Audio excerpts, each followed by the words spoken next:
say 0 to no pain and 10 highest pain, what score would you give to your pain? I would like to give it to about 6 to 7. Okay. So it is gradually progressing day by day, right? Yes, you're right. Okay. So does it feel only burn like sensation or like other like electric shock like or shooting or pins Yes. or needles? Yes, sometimes pins and needles and sometimes electric shock like also, but mostly burning. Oh, okay. Do you have any numbness or loss of feeling to cold or any warm or any pain anywhere in your hand, your feet?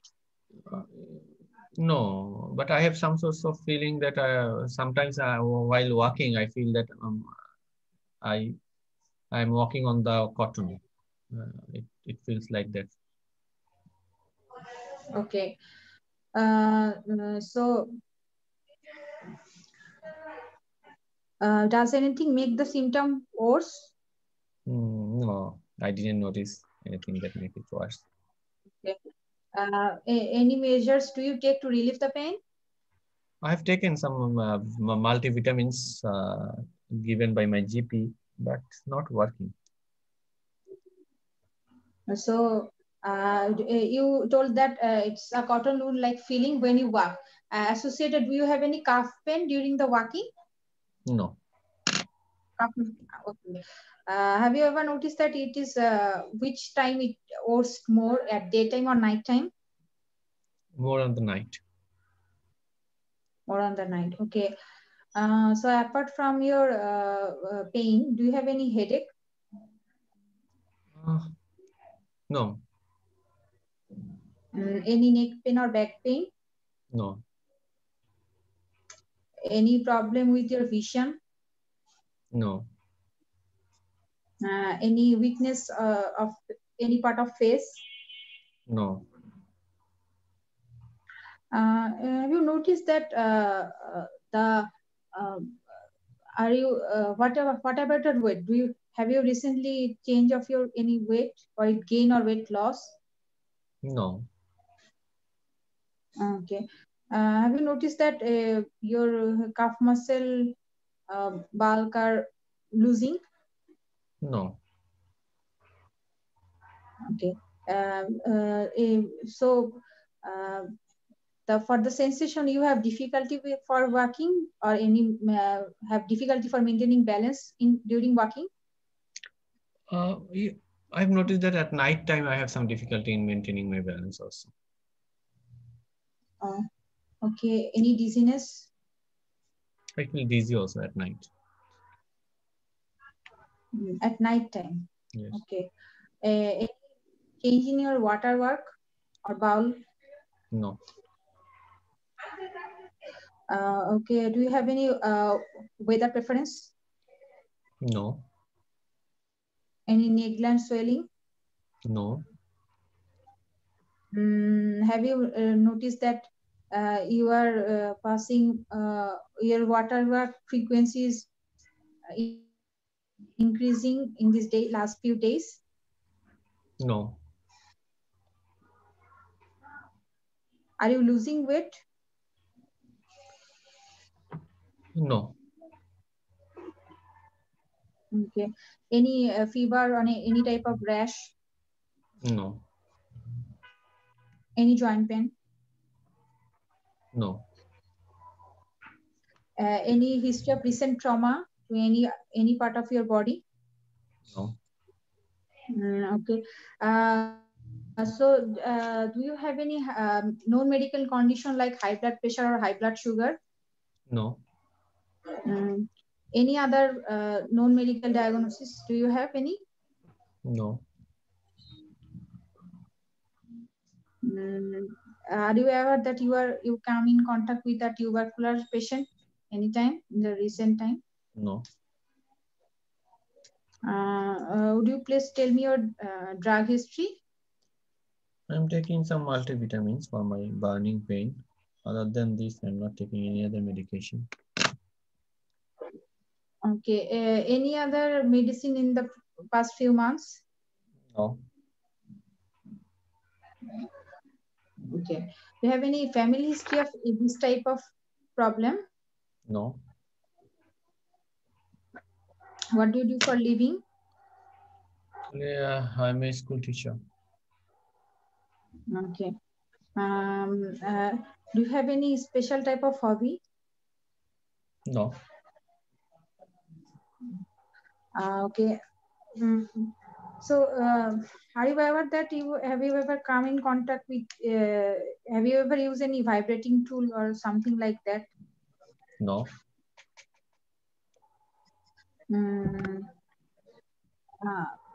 Are you vegetarian or what about your diet? Yes, I'm vegetarian. Okay. For how long? For last 10 years. Last 10 years. Are you strictly maintaining the diet? Yes, I try. Okay. So, whom do you live with? With my husband and 2 daughters. Okay. I'm sorry to ask you that apart from your husband, do you have any casual contact? No. Do you smoke? No. Do you drink alcohol? Yes, I drink alcohol about 1 to 2 pegs per day, 1 to 2 unit within normal limit.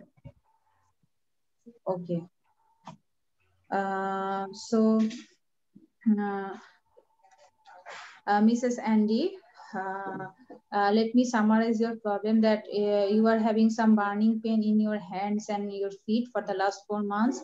It is gradually progressing day by day, and you have some difficulty for maintaining balance, especially at the night time. Do you like to add anything else? No. Okay. So after talking with you, I have some possibilities in my mind.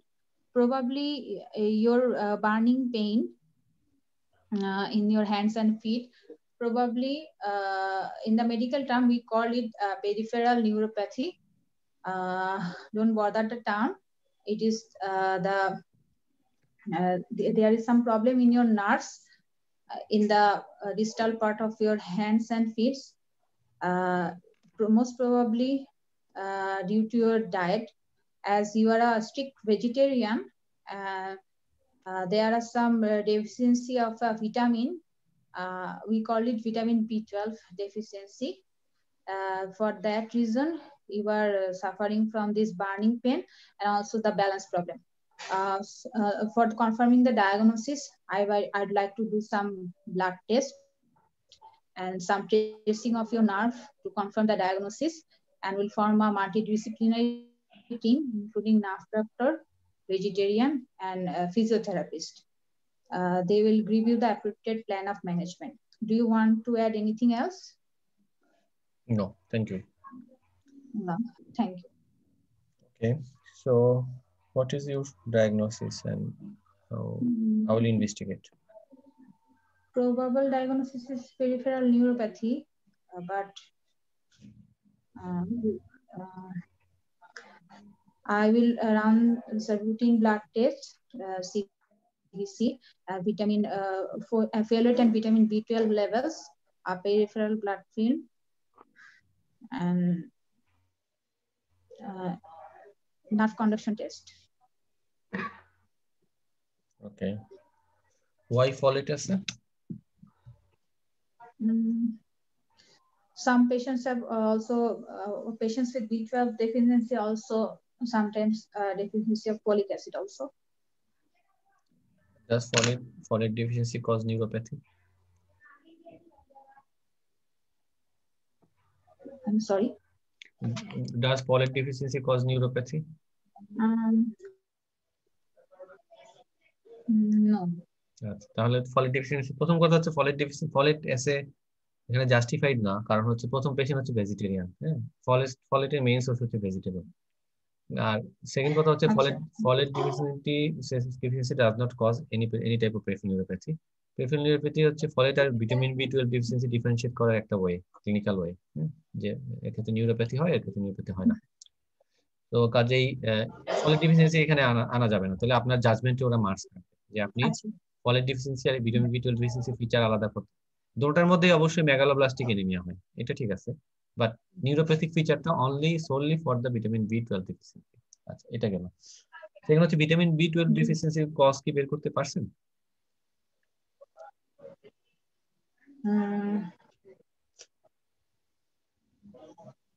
Diet ছাড়া আর কিছু আসলে question করে বের করতে পারি নাই।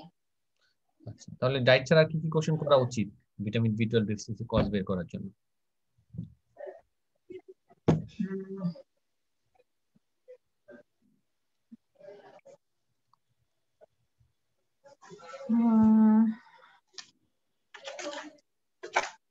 Drug history তো সে কিছু দেয় নাই। আচ্ছা, ইয়ের জন্য পারনিশাস অ্যানিমিয়ার সাথে ছিল কিনা কোনো ফ্যাটিগ, এগুলো কিছু জিজ্ঞেস করা উচিত ছিল। তার কোনো অটোইমিউন ডিজিজ আছে কিনা, তাই না? অটোইমিউন ডিজিজ গুলো, হ্যাঁ অটোইমিউন ডিজিজ গুলো একসাথে আছে, যেমন হচ্ছে ভিটামিন B12 ডেফিসিয়েন্সি, এটা একটা মানুষের মনে করে নেন যেটা একটা মানুষের ভিটামিন B12 ডেফিসিয়েন্সি আমি কোথায় কোথায় খুঁজবো? প্রথম কথা ভিটামিন, এটা হচ্ছে আমার জিআই ট্র্যাক্ট, তারপর হচ্ছে স্টমাক। আচ্ছা, এখন ড্রাগ হিস্ট্রি আপনি বলেন কি কি ড্রাগে ভিটামিন B12 ডেফিসিয়েন্সি হতে পারে কমনলি? কারণ হচ্ছে যে অ্যান্টি টিউবারকুলার ড্রাগ গুলা পেরিফেরাল নিউরোপ্যাথি করে। ভিটামিন B12 ডেফিসিয়েন্সি আইনিচ আর কি। আইএনএস তো vitamin B12 deficiency peripheral neuropathy করে না। আইএনএচ আলাদা মেকানিজম আছে, তাই না, ভিটামিন পেরিফেরাল নিউরোপ্যাথি করার জন্য। আচ্ছা হ্যাঁ আইনিচ, হ্যাঁ মানে B12 ডেফিসিয়েন্সি তো না। আচ্ছা, তাহলে আমি বলি প্রথম কথা হচ্ছে ভেজিটেরিয়ান, প্রথম হলো সে খায় কিনা। একটা হচ্ছে সে যে খাওয়ায় কমই খায়, কারণ আমাদের মেইন সোর্স হচ্ছে মিট, মানে এনিমেল মিট, তাহলে সে ভেজিটেরিয়ান, এটা একটা কারণ হতে পারে। সেকেন্ড হচ্ছে স্টমাকের ফান্ডাস থেকে আসে হচ্ছে ইন্টেনসিভ ফ্যাক্টর, তাহলে যদি অটো ইমিউন ডিস্ট্রাকশন হয় সেক্ষেত্রে একটা কারণ হতে পারে। স্টমাকের অ্যাসিড ইজ ইম্পর্টেন্ট, ভিটামিন এখানে যখন এই সেই খাবারের সাথে যখন ভিটামিন B12টা আসতে থাকে, তখন এই স্টমাকে আসার পর এটার সাথে একটা প্রোটিন লাগানো থাকে, এটাকে বলে আর প্রোটিন। আর প্রোটিনটা বাইন্ড করা থাকে ভিটামিন B12। এখন তুমি আর প্রোটিন থেকে যদি রিলিজ না হয়, দেন ইন্টেনসিভ ফ্যাক্টরের সাথে ভিটামিন B12 বাইন্ড করতে পারবে না। আচ্ছা, কারণ এটা তো কেরিয়ার ভিটামিন B12 এর। এখন এই তাহলে স্টমাকে যদি অ্যাসিড কম থাকে, পিপিআই যদি খাই, সেক্ষেত্রে হতে পারে প্রলং পিপিআই ইউজ। আচ্ছা, সেকেন্ড হচ্ছে এখানে যদি ইন্টেনসিভ ফ্যাক্টরের কারণে অটো অ্যান্টিবডির কারণে যদি ডিস্ট্রাকশন হয়, তাহলে পারনিশাস এনিমিয়া। আচ্ছা, এখন এই আর প্রোটিন, তারপর হচ্ছে যখন এটা আসে আর প্রোটিন থেকে রিলিজ হয়, দেন হচ্ছে বাইন্ড করে ইন্টেনসিভ ফ্যাক্টরের সাথে। ইন্টেনসিভ ফ্যাক্টরের সাথে গিয়ে সে অ্যাবজর্ব হয় ডিস্টাল আইলিয়াল, যদি কোনো ডিস্টাল আইলিয়াল ডিজিজ থাকে, হ্যাঁ, লাইক যদি ক্রোনস থাকে, বিশেষ করে আইলিয়াল ক্রোনস অথবা কোনো সার্জারি, তাহলে আপনার এখানে হিস্ট্রিটা নেওয়া উচিত ছিল একটা বাউল বাউল সার্জারি হিস্ট্রি না। আরেকটা হচ্ছে যদি কোনো কারণে বাউল অবস্ট্রাকশন থাকে, স্মল বাউল ব্যাকটেরিয়ার ওভারগ্রোথের সময় অনেক সময় ওরা ব্যাকটেরিয়া গুলো ভিটামিন B12 অ্যাবজর্ব করে ফেলে, তখন ভিটামিন B12 যদি কারো কোনো ম্যাল অবজর্পটিভ টাইপ ডায়রিয়া থাকে, সেক্ষেত্রে স্মল বাউল ব্যাকটেরিয়াল ওভারগ্রোথ বা সার্জারি হিস্ট্রি থাকলেও স্মল বাউল ব্যাকটেরিয়াল ওভারগ্রোথ কারণে ভিটামিন B12 ডেফিসিয়েন্সি হতে পারে। তাহলে এই কারণগুলো একটু খুঁজতে হবে। অ্যাটলিস্ট আপনাকে কয়েকটা কমন জিনিস, যেটা হচ্ছে ডায়েটটা ইম্পর্টেন্ট, পারনিশাস এনিমিয়ার জন্য আদার অটো ইমিউন ডিজিজ গুলো আছে এখানে ইম্পর্টেন্ট। আচ্ছা, আর এখানে হচ্ছে আপনার সার্জারি হিস্ট্রিটা ইম্পর্টেন্ট কমনলি এগুলো। আর ড্রাগের মধ্যে পিপিআই, আর আরেকটা দেখা যায় যে ভিটামিন B12 পরে আমাদের ডায়াবেটিক ড্রাগ মেটফর্মিন। হ্যাঁ, রিসেন্টলি দেখা গেছে মেটফর্মিনের কারণে ভিটামিন B12 ডিফিসিয়েন্সি হয়। কাজে এইভাবে প্রত্যেকটা কজ। তাহলে ও নতুন যারা আছে তারা একটু খেয়াল করেন। আপু, আপনার এমনিতে আপনার হিস্ট্রি টেকিংটা ভালোই হয়েছে, এই সার্জারি হিস্ট্রিটা আপনি মিস করছেন। হ্যাঁ, আরেকটা হচ্ছে এক্সটেন্টটা জিজ্ঞেস করেন নাই। এক্সটেন্ট, যে বার্নিং পেইনটা হয়, এটা কতটুকু পর্যন্ত? আচ্ছা, রেডিয়েশনে কতটুকু এক্সটেন্ড? হ্যাঁ, এক্সটেন্ট, তাহলে ওই এক্সটেন্টটা জিজ্ঞেস করেন যে কতটুকু পর্যন্ত পেন, এটা কি হাঁটুর উপর পর্যন্ত নাকি? এটা একটা ইম্পর্টেন্ট। হাতের হলে হাতের কতটুকু পর্যন্ত, কোনো উইকনেস আছে কিনা। আরেকটা ইম্পর্টেন্ট ইস্যু, যে কোনো নিউরোপ্যাথির 3টা কম্পোনেন্ট, সেন্সরি, মোটর এবং অটোনমিক। হ্যাঁ, সেক্ষেত্রে অটোনমিক কম্পোনেন্টটা কিছু জিজ্ঞেস করা উচিত। হ্যাঁ, বিশেষ করে পোস্টারাল ড্রপ একটা হতে পারে, অটোনমিক নিউরোপ্যাথি হতে পারে পোস্টারাল ড্রপ। সেকেন্ড কথা হচ্ছে যে মেল হলে এটা আরেকটু বেশি হইতো যে তার সেক্সুয়াল ডিসফাংশন আছে কিনা। ফিমেলের তো ওইভাবে কোশ্চেন করে বোঝা যায় না, হ্যাঁ, ইউরিনারি রিটেনশন আছে কিনা জিজ্ঞেস করা। ভিটামিন B12 একটা আমি বলছিলাম যে মনে আছে কিনা, ডিমেনশিয়া ক্লাস যারা করছেন, যে একটা কারেক্টেবল কজ অফ ডিমেনশিয়া, তাহলে তার কোনো মেমোরি কথা জিজ্ঞেস করে এবং vision problem is also is a important cause of optic atrophy. হ্যাঁ, কাজে এই ভিশন প্রবলেম এবং মেমোরি ভিটামিন B12 এর সাথে রিলেটেড উচিত। আচ্ছা, আর হচ্ছে নতুন যারা আছে তারা খেয়াল করেন যে আপু কয়েকটা স্টেপে করছে। প্রথম কথা হচ্ছে বার্নিং পেইনটা কেন হলো, হ্যান্ড এন্ড ফিট, এটা যখন বুঝে ফেললো তাহলে আমাদের হিস্ট্রি টেকিং, পেসেসি হিস্ট্রি টেকিংটা আমাদের কয়েকটা স্টেপে করতে হয়, স্টেপ বাই স্টেপ। প্রথম কাজ হচ্ছে বার্নিং পেইনের কজ খুঁজে দেওয়া। তারা কজ কোশ্চেন করে কিছুটা বোঝা গেল এটা পেরিফেরাল নিউরোপ্যাথি হতে পারে। দেন আমার খুঁজে বের করতে হবে পেরিফেরাল নিউরোপ্যাথির আবার বেশ কয়েকটা কজ আছে, সেই কজগুলো থেকে আপু বের করতে পারলো ভিটামিন B12 ডিফিসিয়েন্সি। আচ্ছা, এরপরে হচ্ছে ভিটামিন B12 ডিফিসিয়েন্সির আবার বেশ কিছু কজ আছে আমি বললাম। তো সেই কাজেই কয়েকটা স্টেপে হিস্ট্রি নিতে হবে, যে আপনাকে তখন মাথায় অ্যাক্টিভলি চিন্তা করতে হবে যে এটার কজ কি, পেরিফেরাল নিউরোপ্যাথি, পেরিফেরাল নিউরোপ্যাথির কজ কি, vitamin B12 deficiency, vitamin B12 ডিফিসিয়েন্সির কজ কি, এইটা। কাজেই এইভাবে আপনাকে এই হিস্ট্রিটা নিতে কয়েকটা স্টেপ চিন্তা করে করে যে আমি এটা থেকে, নাহলে আপনার মেইন ডায়াগনোসিস বা মেইন ইস্যুতে পৌঁছতে পারবেন। এখানে আদার কারণ হতে পারে ভিটামিন B12 ডিফিসিয়েন্সি ছাড়াও, alcoholism is also an important cause of peripheral neuropathy. এখানে ডিডি হিসেবে অ্যালকোহলিক পেরিফেরাল নিউরোপ্যাথি একটা ডিফারেন্সিয়েশন আসবে, হ্যাঁ, ভিটামিন B12 ছাড়াও। আচ্ছা, তাহলে আমরা একটু নিউরোপ্যাথি কিভাবে আসে আমাদের পরীক্ষায় সেটা আমরা একটু দেখি। দুইটা কেস আলোচনা করি জাস্ট, তারপরে নতুনদের জন্য তাহলে একটু সুবিধা হবে। প্রথম কেসটা ছিল যেটা ডক্টর আজিম করলো, হ্যান্ড পেইন।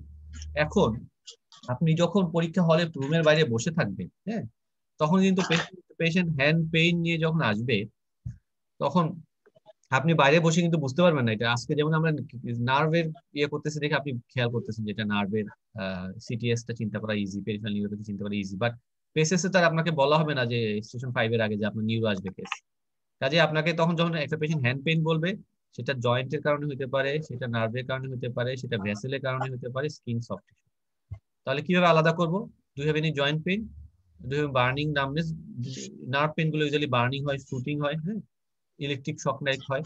আচ্ছা, আর একটা হচ্ছে যেটা কি হাতে হয় নাকি পায়ে হয়। যদি হাতে পায়ে দুই জায়গায় হয় তাহলে পেরিফেরাল নিউরোপ্যাথি হওয়ার সম্ভাবনা বেশি, আর যদি শুধু হাতে হয় তাহলে এন্ট্রাপমেন্ট নিউরোপ্যাথি হওয়ার কথা, যেটা মিডিয়ান নার্ভের জন্য।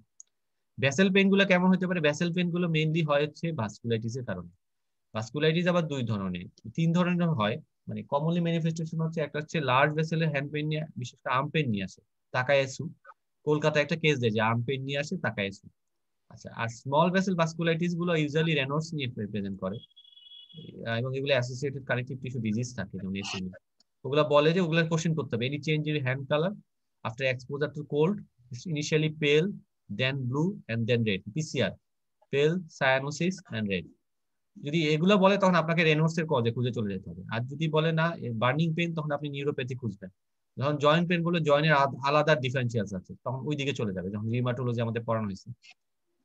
স্কিন সফট টিস্যু ইউজুয়ালি পরীক্ষা এইভাবে দিবে না। তারপরে আপনার কমপ্লিট রাখার জন্য, কমপ্লিটনেসের জন্য স্কিন সফট টিস্যু কোনো ইনফেকশন হলে, ট্রমা হলে বা সেলুলাইটিস হলে পেইন হতে পারে। তাহলে এই কজগুলো হচ্ছে আমার হ্যান্ড পেইন কজ। যখন আমি এই ক্যাটাগরি থেকে আমি নিউরোপ্যাথিতে চলে গেলাম, বা তখন আমার নিউরোপ্যাথির জন্য আবার আলাদা ডিফারেন্সিয়ালস আছে। যেমন যে আপুর সাথে যাই, যদি মনে করলাম যে peripheral sensory motor neuropathy, CTS এ পরে আসি, তখন আবার পেরিফেরাল সেন্সরি মোটর নিউরোপ্যাথির জন্য আমার আবার ডিফারেন্সিয়াল আছে। ডিএম এক নম্বর হচ্ছে DM, alcohol, B12 deficiency, then drugs, এর মধ্যে metformin, nitrofurantoin, amiodarone, CIDP, diagnosis of exclusion, সবগুলো বাদ দিলে, হেরিডিটারি ফ্যামিলি হিস্ট্রি যদি থাকে, ইউরেমিয়া, ক্যান্সার, প্যারানিওপ্লাস্টিক, আরো অনেক কজ আছে।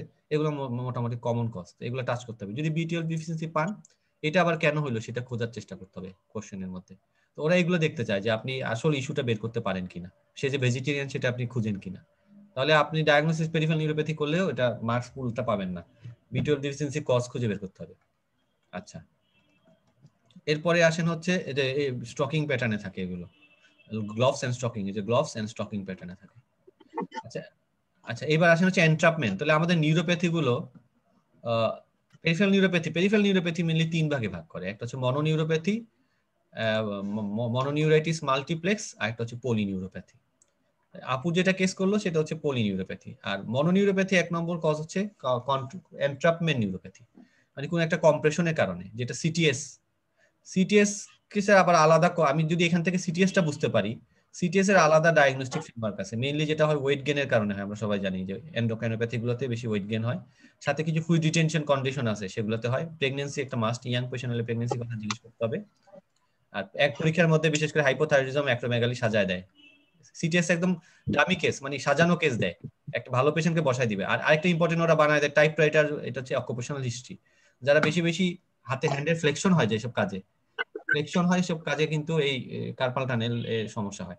আর অ্যামাইলোডোসিস একটা রেয়ার কজ, হ্যাঁ, এটা তারপরেও রাখতে পারেন মাথায়। তাহলে কার্পাল টানেল বুঝবো কিভাবে?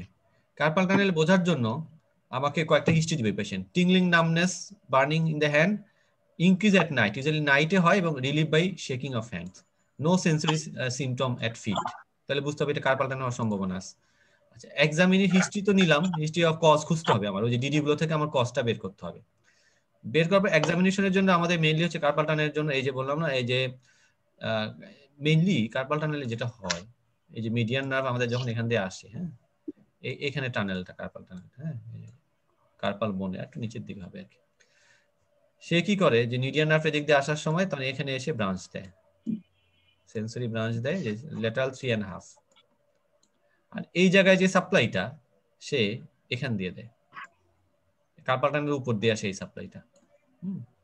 আচ্ছা, এখন যদি এখানে কম্প্রেশন হয় তাহলে আমাদের এই এরিয়াতে সেন্সেশন লস হবে।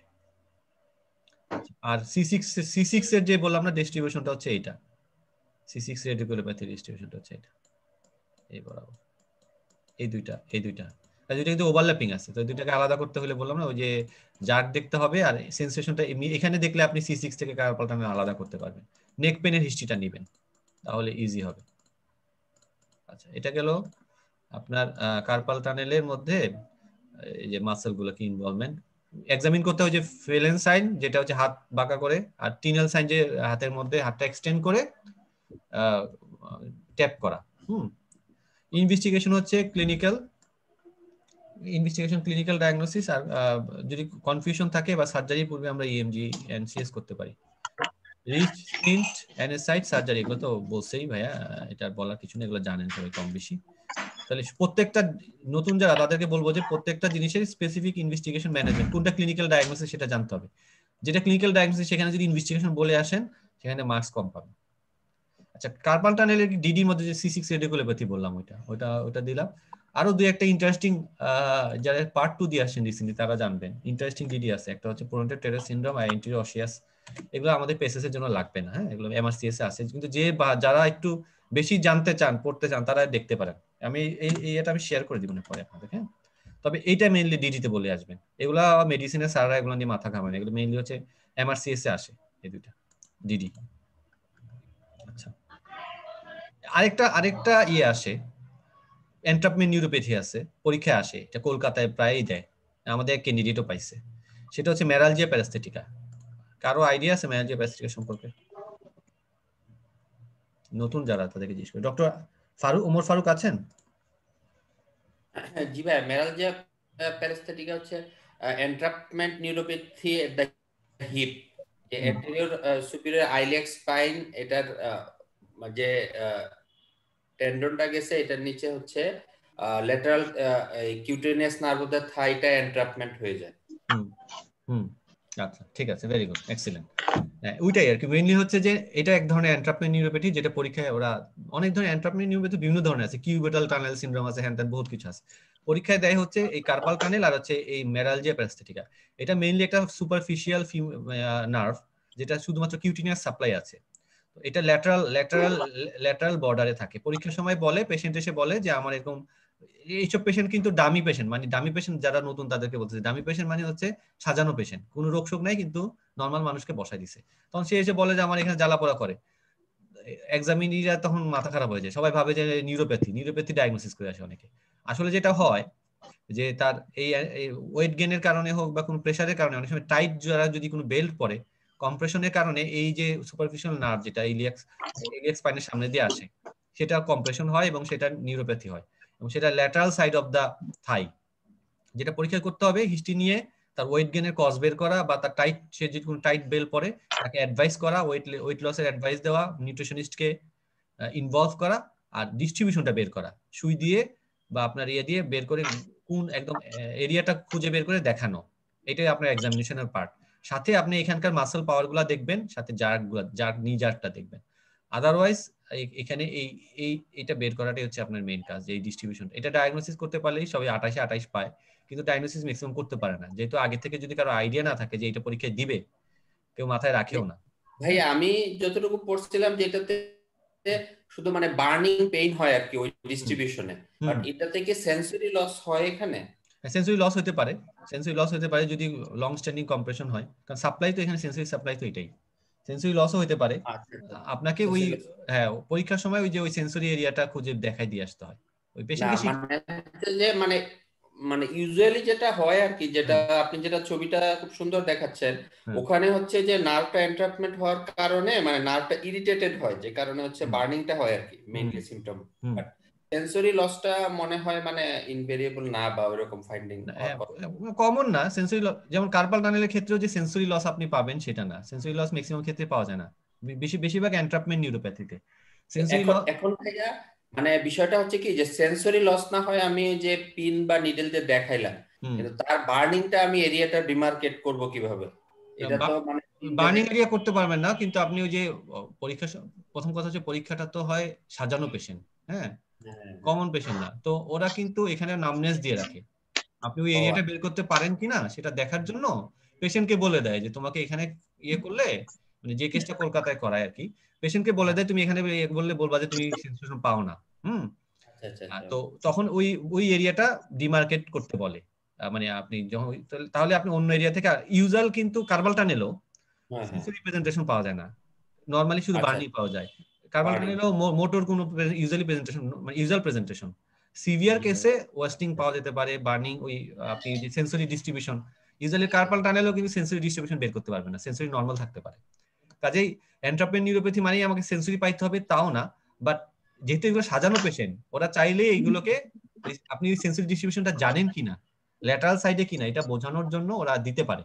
বাট সেন্সরি ডিস্ট্রিবিউশন পান নাই দেখে যে এখানে বার্নিং হয়েছে, এটা মেরালজিয়া প্যারাস্থেটিকা না, সেটাও বলা যাবে না। সেটা ডিডিতে আপনি এটাই বলবেন, 1 নম্বর ডায়াগনোসিস এটাই বলবেন। ঠিক আছে?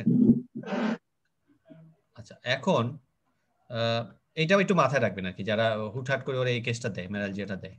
অনেকে দেখা যায় যে প্রথম কথা হচ্ছে যে ডায়াবেটিক, সিট বেল্ট, বিশেষ করে প্রেগনেন্ট, রিসেন্ট প্রেগনেন্সি, ওভারওয়েট, এগুলো একটু এই কজটা খুঁজে বের করা, এই আর কি। এখন আমরা আবার পরের কেসে যাই।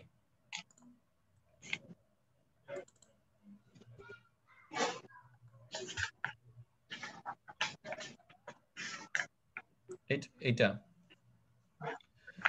এখানে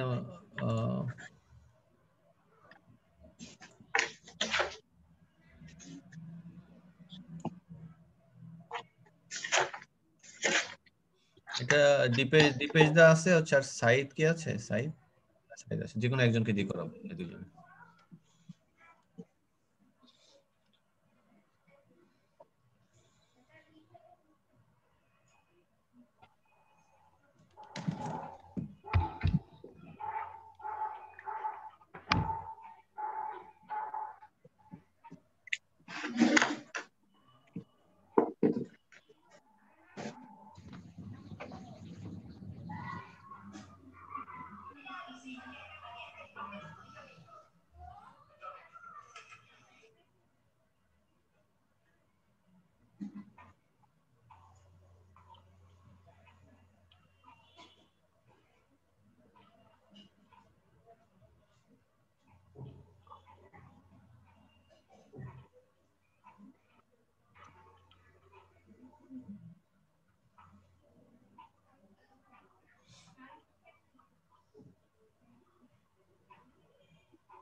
হ্যালো ভাইয়া, হ্যাঁ জি ভাই, আমার একটা কোয়েশ্চেন ছিল যে মানে ওই যে আপু যে কোয়েরি করলো যে স্টেশন 2 এর মতো করব নাকি 5 এর মতো করব, ভাই মানে স্টেশন 2 আর 5 এর মধ্যে কোয়েশ্চেন করার মধ্যে কি কোনো ডিফারেন্স আছে?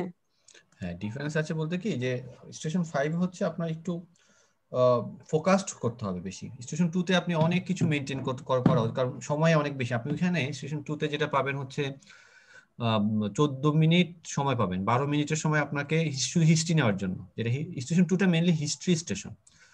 12 মিনিটের সময় আপনাকে ওয়ার্নিং দিবে, 14 মিনিটের সময় আপনার ঘন্টা পড়বে শেষ। 1 মিনিট আপনাকে সময় দিবে একটু চিন্তা ভাবনা করার জন্য। এটা হচ্ছে স্টেশন 2 এর ফরম্যাট। তাহলে গেল হচ্ছে 15 মিনিট, আর 5 মিনিট হচ্ছে আপনাকে এক্সামিনার ক্রস করবে কি ডায়াগনোসিস, ইনভেস্টিগেশন কি, ম্যানেজমেন্ট কি, এই। আচ্ছা, আর 5 এ যেটা হবে, 5 হচ্ছে আপনার সময় পাবেন হচ্ছে 8 মিনিট। 8 মিনিটের মধ্যে আপনাকে 6 মিনিটের সময় ওয়ার্নিং দিবে, 8 মিনিটের সময় ঘন্টা পড়ে যাবে, এবং আপনাকে এক্সামিনার কোনো টাইম দিবে না চিন্তা করার। আচ্ছা, সেকেন্ড কথা হচ্ছে 8 মিনিটের মধ্যে আপনাকে তাহলে 5 এ কি করতে হবে? স্টেশন 2 তে আপনাকে শুধু হিস্ট্রি নিতে হবে, আর 5 এ হচ্ছে আপনাকে হিস্ট্রিও নিতে হবে, এক্সামিনেশনও করতে হবে। ঠিক আছে, কাজেই দুইটা পার্ট। তো এখানে যদি আপনি 2 এর মতো স্লোলি হিস্ট্রি নেন, এবং অনেক 2 তে অনেক কিছু হিস্ট্রি নিতে হয়, যেটা বা অনেক কিছু নেয়, অনেক সময় নিয়ে আস্তে আস্তে। 5 এ যদি ওটা করতে যান তাহলে কিন্তু আপনি হিস্ট্রি নিয়েই আপনার ঘন্টা পড়ে যাবে, তাই না? এই জন্য 5 নাকি 2 সেটা ডিপেন্ড করতেছে, সেটার উপর ডিপেন্ড করে হিস্ট্রিটাকে একটু মডিফাই করতে হয়। অনেক কিছু আছে যে 2 তে সবকিছু জিজ্ঞেস করতে হয়। আবার যেমন ধরেন পেইন, একটা পেশেন্ট পেইন নিয়ে আসছে, সেটা 2 তে হলে আমি কি করতাম? Socrates, site, onset, character, radiation, timing, exacerbating factor, relieving factor, এগুলো জিজ্ঞেস করতাম। আর 5 এ হলে একদম স্পেসিফিক, যদি আমি দেখি যে হ্যাঁ এটা বার্নিং পেইন, রেডিয়েশন আছে কিনা, এক্সটেন্ট কেমন, এটা জিজ্ঞেস করে আমি অন্যদিকে চলে যেতাম। কারণ আমাকে আবার এই পেইন, যদি পেরিফেরাল নিউরোপ্যাথি বুঝি, সবকিছু কিন্তু আমাকে অ্যাড্রেস করতে হবে। 2 এর মতোই আমাকে কারণ বের করতে হবে 5 এ, বাট আমাকে হিস্ট্রি একটু কমায় নিতে হবে, একটু কাস্টমাইজ করে। তো এটা আস্তে আস্তে ম্যাচুরিটি আসলে বুঝতে পারবেন যে কখন আপনি কোন হিস্ট্রিটা আপনি কখন কম নিবেন, কোন হিস্ট্রিটা আপনার 5 এ নেওয়ার দরকার নাই। হ্যাঁ, যখন আপনি প্র্যাকটিস করবেন বা আপনি যখন চিন্তা করবেন, আস্তে আস্তে ম্যাচুরিটি আসবে, তখন আপনি এটাকে কোন হিস্ট্রি দিয়ে আমি সহজেই আমি এই জিনিসটা বের করে আমি অন্যগুলো আমি কম নিলেও হবে, অন্য হিস্ট্রিগুলো আমি একটু অ্যাভয়েড করলেও হবে। তো সেটা সময়ের সাথে সাথে বুঝে ফেলবে। ঠিক আছে, এই জন্য টাইমিংটা ইম্পর্টেন্ট 5 এর ক্ষেত্রে। জি ভাই, থ্যাংক ইউ। আচ্ছা, ওয়েলকাম। আচ্ছা, তাহলে দীপেশ দা আছেন?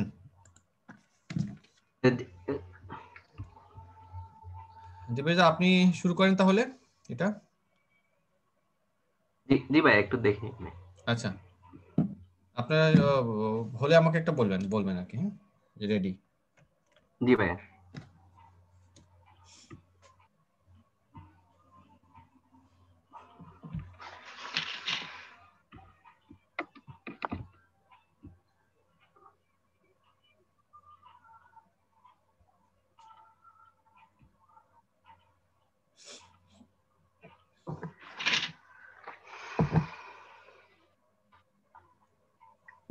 জি ভাই, ready.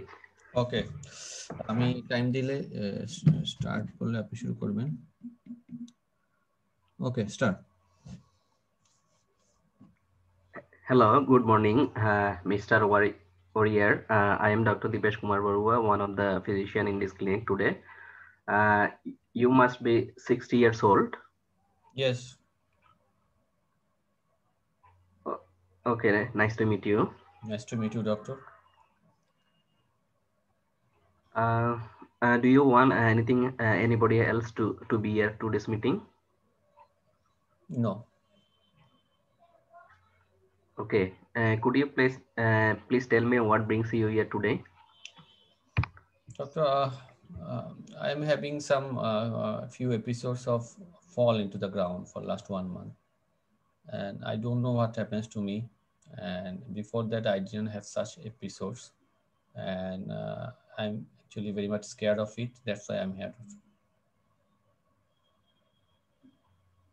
Okay. Would you please tell me what are you doing when you fell to the ground? Before, what are you doing? In one episode. What are you doing before falling? In one episode, in the last episode, I was walking. I was walking in actually in my garden, and all of a sudden Okay. I fall into the ground. Did you lose consciousness after fall? No, I don't. Actually, I didn't lose my consciousness during that time.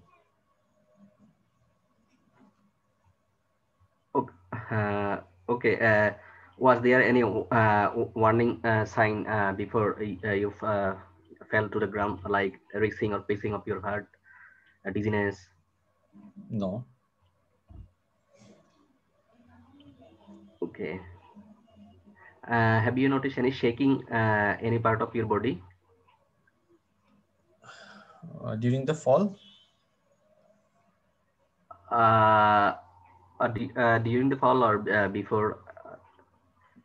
I have some sorts of abnormal movements of my hands, which might be, I think, due to my aging for the last 1 year. Okay, is it having during rest or when you're trying to reach out to objects? Usually during rest. Or all the time? During rest. Which hand? Both hands, most in my right hand, but in both hands. Okay. Is there anything that makes it worse? No, nothing. Okay. Do you have any problem with your vision? No. Do you have diarrhea? No. Any weight loss? No. Any fever? No. Pallor? No. Do you feel things moving around your head? No. Do you need to rush to toilet due to urination? No. Have you noticed any change in your balance or walking? Do you have any noticed any change in your while walking? No. Do you have any joint pain? Yes, I have osteoarthritis for a long time. I am taking painkillers on and off. Okay. Do you have any difficulty standing from sitting position or climbing stairs? No. But due to Or my any pain, numbness, any part of your... but due to my Okay. joint pain, sometimes I have difficulty in getting upstairs. Okay, you have problem while climbing stairs Yeah. due to your joint pain, right? Yes. Do you have any numbness, any part of your body? Loss of sensation to touch, pain? No.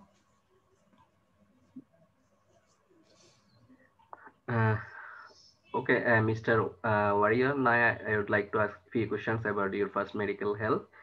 Do you have high blood sugar? No. High blood pressure? No. Okay. And does anyone in your family have this kind of problem? No.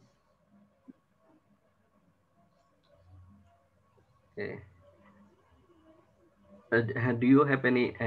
Have you noticed any change in your mood or No. in your memory? No. Okay. Are you taking any medication currently? For my joint pain, I take paracetamol sometimes. Okay. Are Are you allergic to any medications? No. Okay. Do you smoke? No, I don't. Do you drink alcohol? No, I don't drink alcohol. I appreciate that. What do you do for your living? Actually, I'm a retired person. Previously, actually, I worked in a private company. Okay. Whom do you live with? I live with my wife.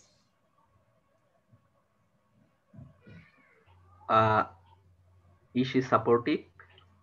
Yes, she is. Okay. Um, have you at your home? Is there any slippery floor or uneven things? No. Okay.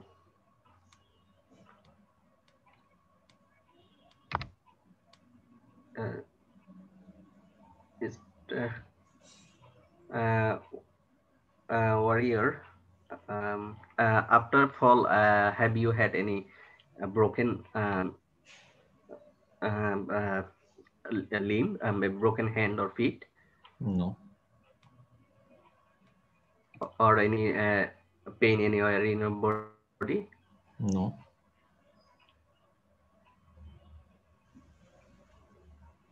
Any lump or bump anywhere in your body? No. You have 2 minutes left. Mr. Warrior, based on your history, it seems to me that you have a disease which we call Parkinson disease in medical term. That is due to breakdown of your nerve cell in your brain. But I have some other possibilities in my mind. To rule out these possibilities, I need to run blood test imaging of your brain, and I will work a multidisciplinary team, including brain doctor, occupational therapist, specialist nurse. And and do you have any problem? Do you have any concern? No, thank you. Okay. So Thank you. what is your diagnosis? Any differentials you have?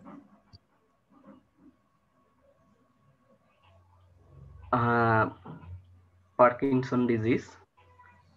Okay. Any other? And Parkinson plus syndrome, and arthritis also. Thank you. Just a minute.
Hello, okay sorry একটু, ঠিক আছে ভাইয়া।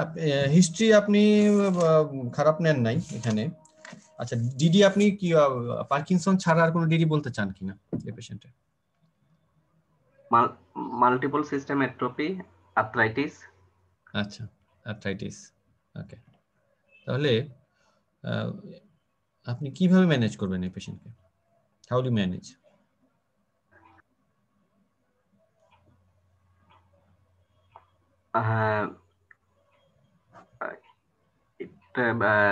লিবোডোপা, carbidopa, then anticholinergic. প্রথম কথা হচ্ছে ভাইয়া একটু খেয়াল করেন, এটা হচ্ছে পেশেন্ট কিন্তু আপনার পার্কিনসন নিয়ে আসে না, পেশেন্ট নিয়ে আসছে ফল। হ্যাঁ, কাজে পার্কিনসন আপনার একটা প্রবাবল ডায়াগনোসিস। যদি পার্কিনসন হয়, পার্কিনসন চিকিৎসা তো দিবই, কিন্তু আপনাকে এটা হোলিস্টিক চিন্তা করতে হবে। আপনি বলতে হবে যে আমি মাল্টিডিসিপ্লিনারি টিম ফর্ম করব, এদেরকে নিয়ে নিউরোলজিস্ট, ফিজিওথেরাপিস্ট, অকুপেশনাল থেরাপিস্ট, হ্যাঁ, দেন রিউমাটোলজিস্ট, হ্যাঁ, আচ্ছা, স্পেশালিস্ট নার্স, এদেরকে নিয়ে আমি একটা multidisciplinary team, then management of different comorbidities in case of Parkinson disease, তখন আপনি এভাবে বলতে পারেন। হ্যাঁ, আচ্ছা। আর সেকেন্ড কথা হচ্ছে ফলের একটা ইম্পর্টেন্ট, ফলটা হচ্ছে ওদের দেশে একটা important cause of morbidity and mortality. হ্যাঁ, এই জন্য ফলটাও আমাদের দেশে ওইভাবে আমরা এলডারলি পেশেন্টের ফল নিয়ে ওইভাবে চিন্তা করি না, বাট ওদের কাছে ফলটা খুব ইম্পর্টেন্ট, এই জন্য ফলের নিয়ে প্রচুর কেস দেয়। আপনার যে অ্যাপ্রোচটা আছে ফলের, খারাপ না, ভালোই, আপনি বিভিন্নভাবে আপনি অ্যাপ্রোচ করার চেষ্টা করছেন কিভাবে আপনি ফলকে ইয়ে করতে পারেন।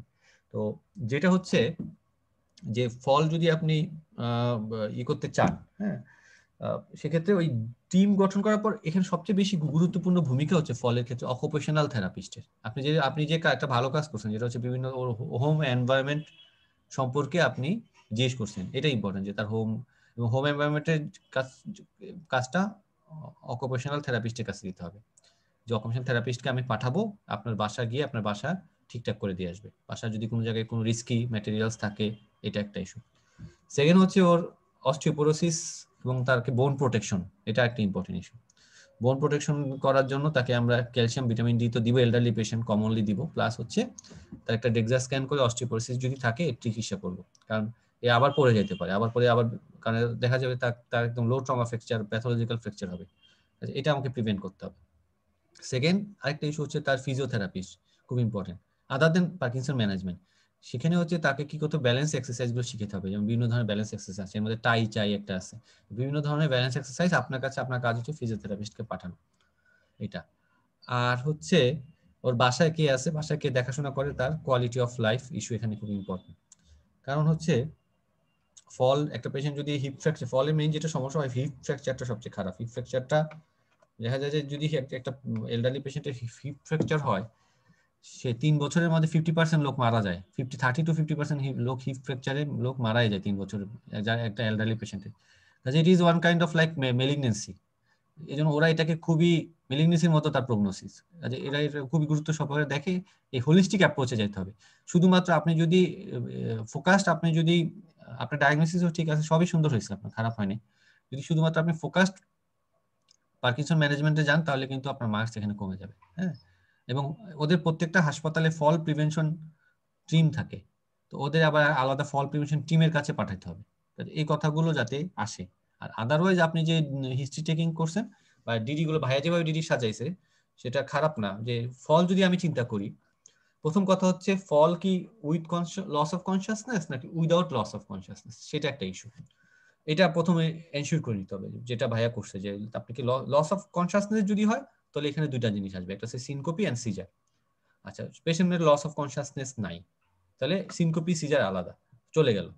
আচ্ছা, সেকেন্ড কথা হচ্ছে তাহলে বাকি থাকলো কি? বাকি থাকলো হচ্ছে কয়েকটা জিনিস। একটা হচ্ছে pre syncope, loss of consciousness না, বাট সিনকোপির আগের অবস্থায় সেগুলো ডিজিনেস নিয়ে আসে, dizziness, light headedness. Elderly patient pre syncope হইতেই পারে, কারণ এলডারলি পেশেন্টের কয়েকটা জিনিস, একটা হচ্ছে কার্ডিয়াক প্রি সিনকোপি হতে পারে due to six sinus syndrome, অথবা যে কোনো ধরনের হার্ট ব্লক, প্রায় এটা 3rd ডিগ্রি অথবা 2nd ডিগ্রি যদি হয়, মোবিস টাইপ 2, এদের কিন্তু প্রায় লস অফ কনসিয়াসনেস হয়, অথবা যে কোনো ইয়ের কারণে কার্ডিয়াকের মধ্যে obstructive cause like aortic stenosis, তাহলে এটা একটা।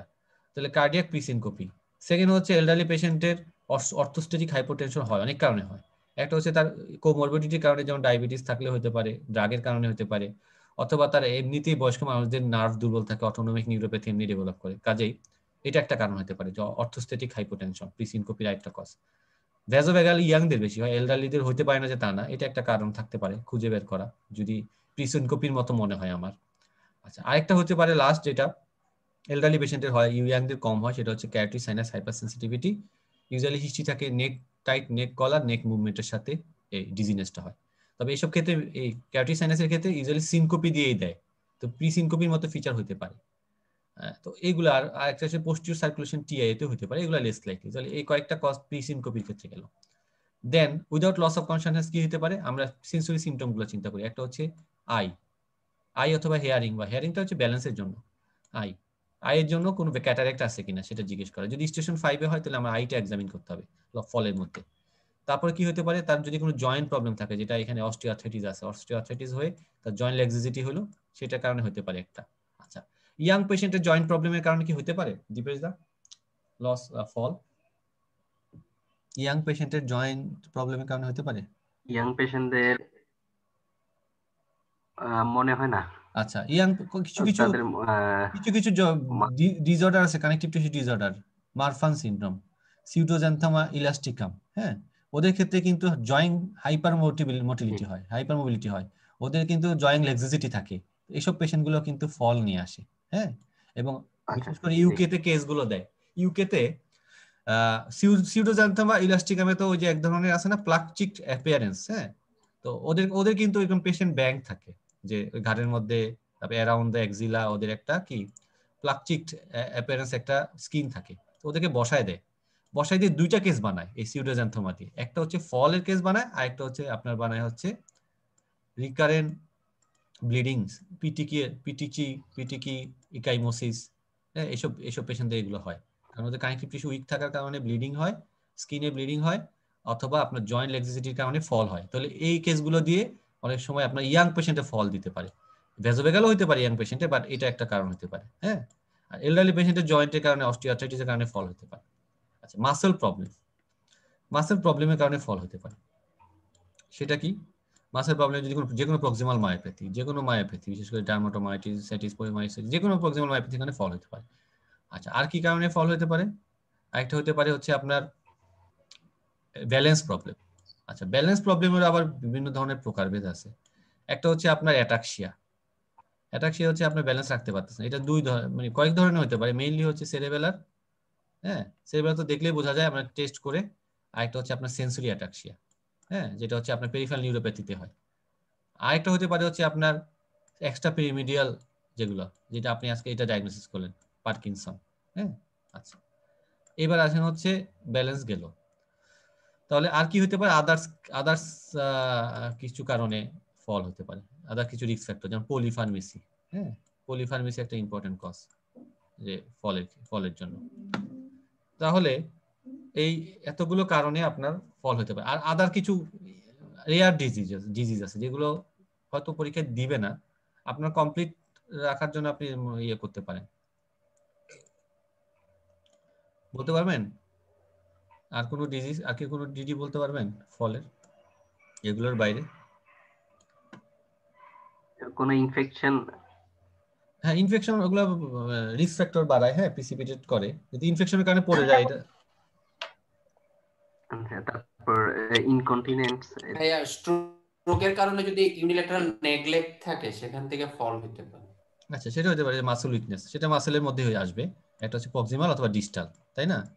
আচ্ছা, আর অ্যাপ্রেক্সিয়ার কথা হয়তো অবশ্যই বলতেছে, যে অ্যাপ্রেক্সিয়ার কারণে বা যদি আপার যদি নেগলেক্ট থাকে বা অ্যাপ্রেক্সিয়া থাকে। তবে একটা কমন একটা মানে ইন্টারেস্টিং কেস, যদি এটা খুব রেয়ার, নার্কোলেপসি, হ্যাঁ, নার্কোলেপসিতে কি হয়? ফল হয় না, হঠাৎ করে তার কি টোন কমে যায়, হ্যাঁ, টোন কমে যায়। 4টা ফিচার আছে নার্কোলেপসি, তার মধ্যে একটা হচ্ছে আপনার পোস্টারাল টোন কমে যায়, তো পেশেন্ট হুট করে ফল করে, কিন্তু লস অফ কনসাসনেস হয় না, হ্যাঁ। তো নার্কোলেপসি একটা কারণ হতে পারে। তো এগুলো পরীক্ষা দিবে না, তো পরীক্ষা আপনি মাথায় রাখবেন হচ্ছে বিশেষ করে আপনি, ওরা কি দেখবে? ওরা দেখবে আপনি কমন জিনিসগুলো চিন্তা করেন কিনা। কমন জিনিস হচ্ছে আই প্রবলেম আপনি খুঁজেন কিনা, ক্যাটারেক্ট খুঁজেন কিনা, জয়েন্ট অস্টিওআর্থ্রাইটিস খুঁজেন কিনা, মাসেল প্রবলেম, স্ট্রোক অথবা প্রক্সিমাল মায়োপ্যাথি খুঁজেন কিনা, ব্যালেন্স প্রবলেম সেরেবেলার এবং অ্যাটাক্সিয়া, সেন্সরি অ্যাটাক্সিয়া সেরেবেলার এবং এক্সট্রা পিরামিডাল অ্যাটাক্সিয়া খুঁজেন কিনা, প্রিসিনকোপির মধ্যে আপনি পোস্টারাল ড্রপ খুঁজেন কিনা, এলডারলি পেশেন্টে কার্ডিয়াক কজ খুঁজেন কিনা। হ্যাঁ, তো এই জিনিসগুলো আপনি আদার রিস্ক ফ্যাক্টরের মধ্যে যে ভাইয়া বলো ইনফেকশন, রিসেন্ট ইনফেকশন, পলিফার্মেসি, এগুলো ডিভিশনের যে চার্টে আছে এগুলো করতে পারে, এই জিনিসগুলো খুঁজতে হবে। এবং তার মেইন কথা হচ্ছে তার হোলিস্টিক একটা ম্যানেজমেন্ট অ্যাপ্রোচে যেতে হবে, তার বোন প্রোটেকশন দেওয়া, তার ব্যালেন্সিং এক্সারসাইজ করানো, ফল প্রোটেকশন টিমের কাছে নিয়ে যাওয়া, এটা হচ্ছে অ্যাপ্রোচ টু ফল। তো ফল নিয়ে আমি যেমন আরেকটা কেসটা আলোচনা করি, আমি আজকে আর প্র্যাকটিস করাবো না যেহেতু দেরি হয়ে গেছে। সাইদ, তোমাকে আজকে আর ভাইয়া করাচ্ছি না তাহলে, হ্যাঁ, কারণ একই তো কেস, এই জন্য তোমাকে নেক্সট দিন করাবো। ফল আর রিকারেন্ট ফলের মধ্যে কি কোনো ডিফারেন্স থাকবে নাকি অল দ্য সেম? ইউজুয়ালি কেসগুলো রিকারেন্ট ফল হিসেবেই দিবে। হ্যাঁ, আর ফল যদি হয় শুধু একটা এপিসোড অফ ফল হয়, সেখানে সিজার বা সিনকোপি হওয়া সম্ভব, হয়ে কেস বানানোর সম্ভাবনা বেশি, কারণ একটা পেশেন্ট। হ্যাঁ, কেউ একটা কি যেন বলতে চাচ্ছিল, তারপরে আমি বলছি। আচ্ছা, যদি ইয়াং পেশেন্ট হয় তাহলে রিকারেন্ট ফল হতে পারে, যদি এই যে উইলসনস বা কিছু এরকম কোনো কারণে হতে পারে? হ্যাঁ হ্যাঁ, হতে পারে। ইয়াং পেশেন্টের ক্ষেত্রেও ফল হতে পারে। যে বললাম না, একটা হচ্ছে জয়েন্ট প্রবলেমের, জয়েন্ট ল্যাক্সিসিটির কারণে হতে পারে, যেমন সিউরোজান্থাম ইলাস্টিমার কাছে ইয়াং পেশেন্ট ভ্যাসোভেগাল সিনকোপি নিয়ে ফল হতে পারে বা প্রি সিনকোপি নিয়ে ফল হতে পারে। ইয়াং পেশেন্টের উইলসনের জন্য এক্সট্রা পেরিমিয়াল ইফেক্ট হয়ে হতে পারে। হ্যাঁ, কাজেই ইয়াং পেশেন্টের ক্ষেত্রে কিছু যেমন ইয়াং পেশেন্টের স্ট্রোকের ক্ষেত্রে কিছু স্পেশাল কেস আমরা কনসিডার করি না। তবে আমাদের কমন কি, ওরা সবসময় কমন জিনিস দেওয়ার চেষ্টা করে পরীক্ষায়। কমন কি? কমন হচ্ছে এলডারলি পেশেন্টের ফল। হ্যাঁ, আমাদের ইয়েতে মানে ডিজিজ প্রোফাইলে। তবে ইন্টারেস্টিং কেস যদি হয় ইয়াং পেশেন্ট দিতে পারে, বললাম না সিউডোজান্থাম ইলাস্টিমা বা মারফানের পেশেন্ট বসায় দিয়ে তাকে ফল বানায় দিতে পারে। আপনি ফল চিন্তা করেন কিনা, হ্যাঁ, সেটা একটা ইস্যু। কাজেই ওই ইনস্ট্যান্ট গিয়ে ডিসিশন নিতে হবে, একটা পর একটা জিজ্ঞেস করে করে করে বাদ দিয়ে তখন ডায়াগনোসিসে পৌঁছতে হবে আপনাকে। তবে একটা কমন ফ্রেমওয়ার্ক থাকা সবার জন্য মানে সেফটি। যেমন এই কেসটাই ইউজুয়ালি ফল, রিকারেন্ট ফল দিলে, আচ্ছা আনোয়ার যেটা কোশ্চেন করছে সেটাও একটা ভ্যালিড কোশ্চেন, যদি সিঙ্গেল ফল দেয় মোস্ট প্রবাবলি এটা সিনকোপি হওয়ার সম্ভাবনা বেশি। রিকারেন্ট ফল দিয়ে এলডারলি পেশেন্ট পাঠালে তখন আপনাকে ফল ইভ্যালুয়েশন করতে পাঠাবে। একটা এলডারলি পেশেন্ট বারবার পড়লেই ওরা আসে। আচ্ছা, এখানে যেমন একটা পার্কিনসন ডিজিজ একটা পেশেন্ট, হ্যাঁ, এই কেসটা আমি করাইছি গত ব্যাচে, এটা হয়তো আমি ভিডিওটা আপলোড করলে আপনারা দেখবেন যে পার্কিনসনের পেশেন্ট তার ফল হচ্ছে। এটা পার্কিনসনের কারণে হতে পারে। হ্যাঁ, পার্কিনসনের কারণে আর কি? আচ্ছা, সাইদি বলুক। সাইদ, একটা পার্কিনসন পেশেন্টের যদি ফল হয় তুমি কি কি ডিউটি চিন্তা করবে? একটা তো স্যার, একটা তো তার যে ডিজিজ কন্ডিশনের কারণে হতে পারে। কোনো ইনফেকশন বা তার ভিতরে কোনো প্রবলেম আছে কিনা, বিশেষ করে পিজি প্লাস গুলো ইভালুয়েট করা। তারপর তার রিকারেন্ট কোনো স্ট্রোক হচ্ছে কিনা, এই স্ট্রোক হতে হতে আস্তে আস্তে গ্র্যাজুয়ালি ডিটেরিয়েট করতেছে কিনা, জিনিসগুলো জিজ্ঞেস করবো। আর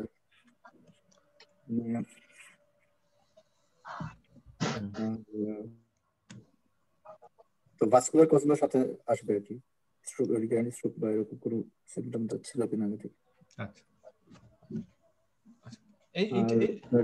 ড্রাগের কারণে হচ্ছে কিনা এটা আমাদেরকে দেখতে হবে, এমন কোনো ড্রাগ পাচ্ছি কিনা। কোন ড্রাগ দিয়ে হতে পারে এক্ষেত্রে?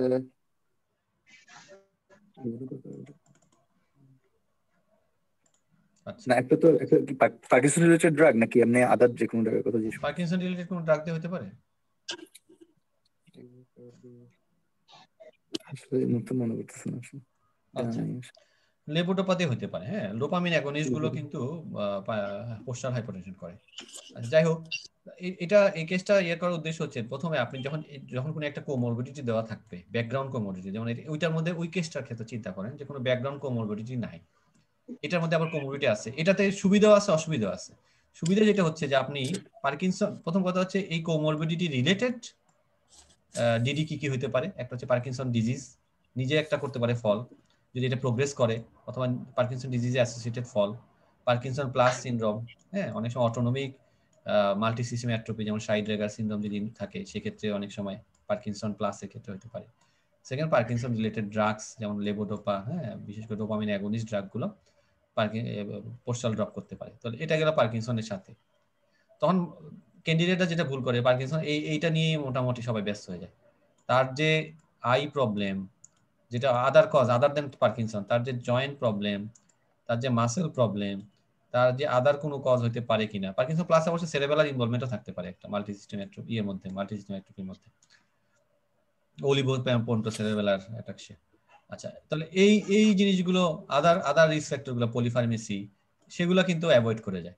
কাজে যখন কোনো একটা কোমরবিডিটি থাকে, প্রথমে অবশ্যই কোমরবিডিটির সাথে রিলেটেড করার চেষ্টা করবেন, এটা অবশ্যই খারাপ না, এটা হয়তো থাকবে ডায়াগনোসিস। বাট আপনি যে I problem, joint problem, muscle problem এগুলো যখন আপনি অ্যাভয়েড করবেন, তখন আপনাকে কিন্তু ওরা মার্কস কাটবে এগুলা থেকে। ওরা এগুলো খুঁজবে যে, কারণ এগুলো আপনি পারবেন, এটা গ্রান্টেড যে আপনি পারবেন, বাট এগুলো আপনি খুঁজবেন কিনা সেটাই ওরা দেখবে। কাজেই আদার দেন দা কোমরবিডিটি অ্যাসোসিয়েশন, আদার কজগুলো একটু টুকটাক টাচ করে যেতে হবে, যাতে ওরা ধরতে না পারে যে আপনি কি আই প্রবলেমের কথা জিজ্ঞেস করছেন, আপনি কি ক্যাটারাক্টের কথা। পার্কিনসন পেশেন্টের যে ক্যাটারাক্ট হবে না, তার ইয়ে কি, পার্কিনসন পেশেন্টের যে তার একটা তার যে একটা কার্ডিয়াক প্রবলেম হবে না, সেটা তার পসিবিলিটি কি। কাজেই ওই জিনিসটা আপনাকে মাথায় রাখতে হবে যে আমি related to the comorbidity D D আর আনরিলেটেড টু দা কোমরবিডিটি, সেটা আমাকে চিন্তা করতে হবে। শুধুমাত্র আমাকে পার্কিনসন ফোকাসড হয়ে গেলে হবে না, এই জিনিসটা হচ্ছে এখানে বলার উদ্দেশ্য। যে কোনো ক্ষেত্রে, যে কোনো ডায়াগনোসিসের ক্ষেত্রে, যে কোনো প্রেজেন্টেশনের ক্ষেত্রে কোন কোমরবিডিটি থাকে, কোমরবিডিটির সাথে রিলেশন করার চেষ্টা করবেন, বাট রিলেশন না থাকলে যে অন্য কজ কি হতে পারে সেগুলো মাথা থেকে ঝেড়ে ফেলে দিবেন না। হ্যাঁ, কারণ কেউ তার ইমিউন না যে পার্কিনসন হয়েছে দেখে তার ক্যাটারাক্ট হবে না। আচ্ছা আচ্ছা, এটা হচ্ছে কথা। আর কারো কোনো কোশ্চেন থাকলে, কারো কোনো মতামত দেওয়া থাকলে দিতে পারেন। আর নেক্সট উইকে আমরা যেটা করব, নেক্সট উইকে আমাদের একটু কমিউনিকেশন ক্লাসটা আমরা নেক্সট উইকে অফ রাখবো।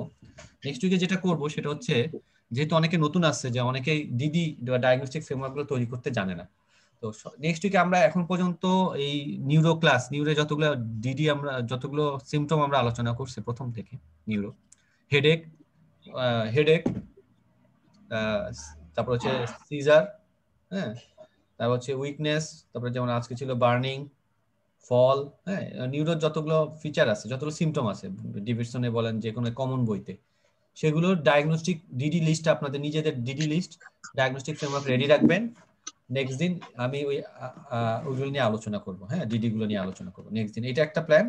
আর আরেক সাইডে একজন আপুকে দায়িত্ব দেওয়া হয়েছে, উনি পেসেসে নিউরো থেকে কি ধরনের কোশ্চেন আসে, কি টাইপের স্টেশন 2 এবং 4 এ আসে, সেগুলো উনি আবার আলোচনা করার কথা। তো ওইটা আমি কালকে নিশ্চিত করবো আপুর সাথে কথা বলে। আর আমার পার্টটা হচ্ছে যে আমি অ্যাপ্রোচ টু নিউরোলজিক্যাল সিমটমস, এটার উপর ডিসকাশন হবে নেক্সট দিন।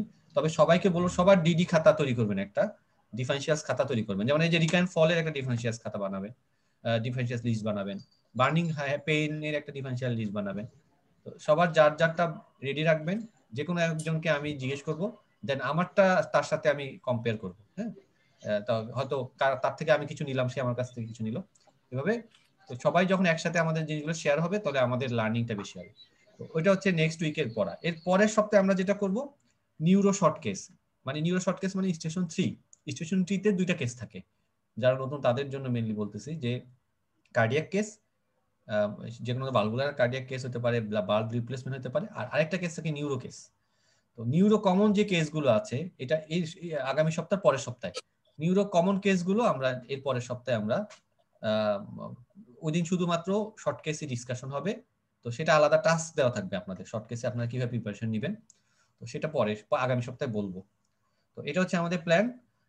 কারো কোনো কিছু বলার থাকলে বলতে পারেন, আদারওয়াইজ আজকের মতো খোদাহাফেজ। ওকে, ঠিক আছে তাহলে, থ্যাংক ইউ।